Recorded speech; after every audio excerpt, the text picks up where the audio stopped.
Cassie testified that the man in the room was a male named Jules. She said she ended up with a black eye after Diddy hit her in between the sessions. So she had a session, Diddy went into the shower, and she thought that was the perfect time to escape, and that's why you see her running without her shoes on. Approval. She said the men were paid anywhere from $1,000 to $6,000, and Diddy would hand her the cash, which she would then give to them. At one point, they were showing her photos of some of the men, which she identified as the Punisher, Dave, Jules, and Daniel. Now, I do apologize for this part, but she said that when she was with these other men, Diddy would instruct them to finish on her, and then in a separate room have her rub that stuff on Diddy's nipples. The scandal surrounding Diddy has taken a wild and disturbing turn, as new details are leaking about how the FBI managed to pull some of his so-called freak-off partners into court. Apparently, these individuals had no intention of cooperating with authorities at first. In fact, most of them reportedly refused to even show up at the police station, let alone testify. So, the feds had to get clever and shady. According to insiders, federal agents created fake online personas and burner accounts, pretending to be people interested in hooking up, just to bait these individuals into a conversation. Once they had them hooked, they used their involvement in past illegal activities as leverage to convince them to testify against Diddy in exchange for wiping their records clean. So far, only one person has officially taken the stand, but several more are lined up to testify in the coming weeks. And if the first testimony is any indication, things are about to get even uglier. The first escort to speak out was a man named Daniel Phillips, and his account was nothing short of shocking. He claimed he first met Diddy and Cassie at the Gramercy Park Hotel in Manhattan, thinking he was just performing at a bachelorette party. But when he arrived, he was directed to a private suite. Cassie opened the door in lingerie, wearing a red wig, stockings, and sunglasses. It quickly became clear to Daniel that this wasn't your average party gig. Inside the room, he noticed red couches, bottles of Astroglide, and a man sitting silently in a white robe, wearing a bandana over his face and a baseball cap.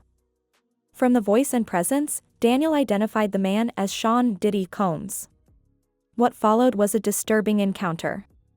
Daniel says that Cassie handed him a few $100s and asked him to urinate on her. At first, he didn't know how to respond, but when he began, both Cassie and Diddy interrupted him to say he was doing it wrong. They wanted it done slowly, a little at a time, not like he was taking a regular bathroom break. He described how Diddy would sit in the corner, masked up, recording the entire thing and touching himself. One of the most disturbing aspects of the testimony was Diddy's alleged obsession with baby oil. Daniel claimed that participants in these sessions were expected to be covered in it constantly. If the oil started drying up, Diddy would demand they stop and reapply. These so-called freak-offs weren't quick encounters either, they went on for hours and, in some cases, even days. Daniel said it was no surprise to him when investigators discovered around 1,000 bottles of baby oil in Diddy's home. According to him, baby oil was a requirement every time. Daniel initially participated in these sessions willingly because the money was good and he was getting the chance to be with Cassie. But over time, he became uncomfortable, especially when he began to witness Diddy allegedly being physically abusive toward her. In one instance, Diddy reportedly yelled at Cassie, "When I tell you to come over, you come over," and struck her. In another moment, Daniel said he saw Cassie run to him after what sounded like another violent outburst. She was shaken, and when he asked why she stayed, she just told him it was fine. What makes this entire situation even more intense is that Cassie, who is now 8 months pregnant, has also taken the stand. Her testimony matched Daniel's word for word, but she also added more jaw-dropping details. She revealed that Diddy would force her to apply the semen of the male escorts onto his chest and nipples.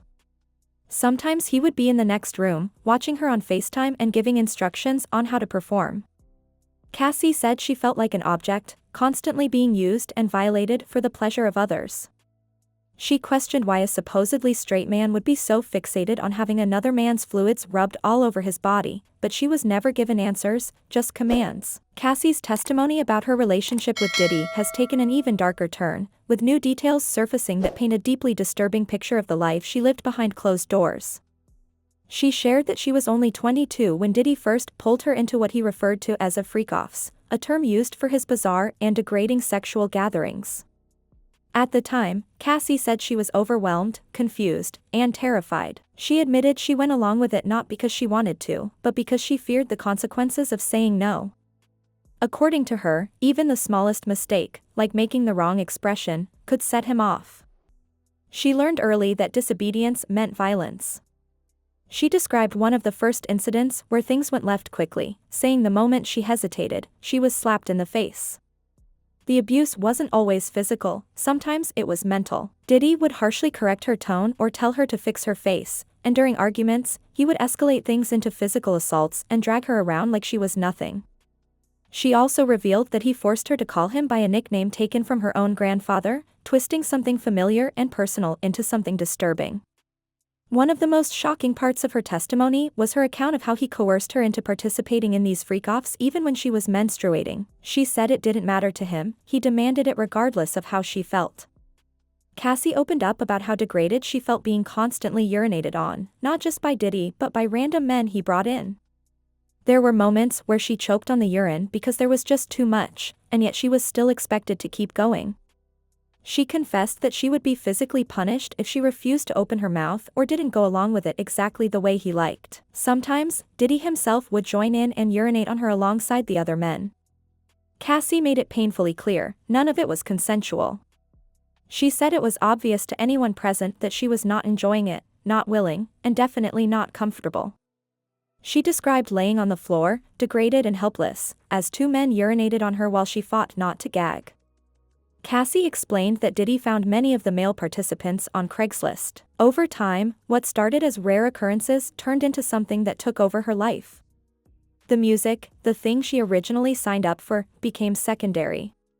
Even though she had a 10-album deal under his label, only one album was ever released, because she barely had time to make music. The freak-offs consumed everything. Some of them lasted 3 to 4 days, and after that, she'd spend days recovering from the physical and emotional damage. What she signed up for as a career in entertainment quickly turned into a nightmare she couldn't escape. She also confirmed previous claims about Diddy's strange obsession with baby oil. She said he insisted that the oil be warmed in hot water before it touched any skin. Once it reached the temperature he liked, he'd pour it over her and the other participants. These sessions would leave hotel rooms completely destroyed, oil everywhere, stained furniture, damaged carpets, and Diddy would pay thousands just to cover the cost of cleanup. It became routine, like an unspoken part of their twisted ritual. Despite everything that's already been revealed, it seems like more is on the way. Reports suggest that the FBI is still operating undercover, using burner accounts and fake personas to bait more witnesses connected to Diddy's world. These aren't just people who participated, they're victims who know about other criminal acts too, and the government is using every tactic they can to bring them in. Online, people are starting to piece together the bigger picture, saying Diddy couldn't have done all of this on his own. Some are convinced there were others, wranglers, handlers, people helping coordinate or protect him. There's growing suspicion that bigger, more powerful figures were quietly pulling strings in the background while he acted as the frontman. As this case unfolds, more names might come to light, and the truth may prove to be far uglier than anyone imagined. Thanks for sticking with me through this intense and deeply disturbing breakdown. If you made it this far, you're probably just as shocked as I am. This situation with Diddy is unraveling fast, and it's clear that what we've heard so far might just be scratching the surface. More testimonies are expected, more names might be exposed, and the truth seems darker than anyone anticipated. Make sure you hit that like button if you found this video informative, and subscribe if you want to stay updated as this case continues to unfold. Turn on your notifications so you don't miss the next drop, because trust me, what's coming next might just leave us speechless all over again. And as always, I want to know what you think. Drop your thoughts in the comments below. Do you believe Diddy was working alone, or do you think there's a much bigger operation behind the scenes?